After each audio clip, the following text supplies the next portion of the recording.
indi əsas maraqlı məsələ nədir? Mən qeyd etdim ki, Manna və Midiyadan danışacağıq. Manna və Midiya hansı dildə danışır? Çünki bir millətin əslində ən əsas müəyyənləşdirmə amili onun dilidir, kültürüdür. Və qəribə olsa da dilçilər Manna və Mada dövləti haqqında danışdıqda onların dili haqqında onların Zagros dilli, Kaspi Zagros dilli, Lulubi-Kuti dilli topluluqlar olduğunu deyir.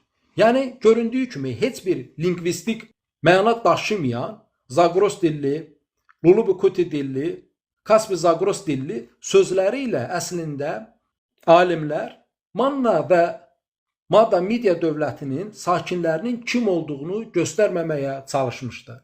Yusuf Yusufov və Firidun Cəlilov kimi bir neçə alim bu barədə böyük səylə çalışmışdı və əldə olan mətnlərin, toponimlərə əsasən bu topluluqların türk dilli olduğunu göstərmişdi.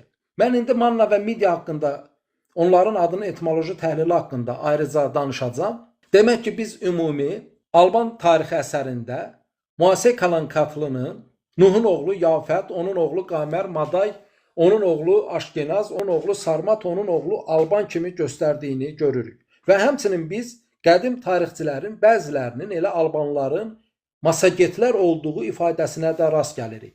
Çox təəssüf ki, günümüzdə də bir çoxu Albanları fərqli etnik qruplara aid edilən topluluqlar kimi göstərir. Biz qədim mətnlərə əsasən müəyyənləşdiririk ki, Albanlar 26 dildə danışır. Bu 26 dil dedikdə burada təbii ki, fərqli etnik qruplar və həmçinin aparıcı qüvvə kimi türklərin olduğunu düşünməliyik. İndi bu məsələ bundadır ki, niyə alimlər Manna Midiya üçün məna tutumu olmayan Lulubi-Kuti dilli, Zagros dili xalqlar deməyə çalışır. Çünki onlar iddia edir ki, türklər günümüz Azərbaycan Türkiyə ərazisinə Orta Asiyadan, Sibir Altay ərazisindən gəlib və bu zaman biz tarixçilərin türklərin ilk ata yurdu harada olması ilə bağlı yazdığı, gəldiyi nəticələrə baxmalıyıq.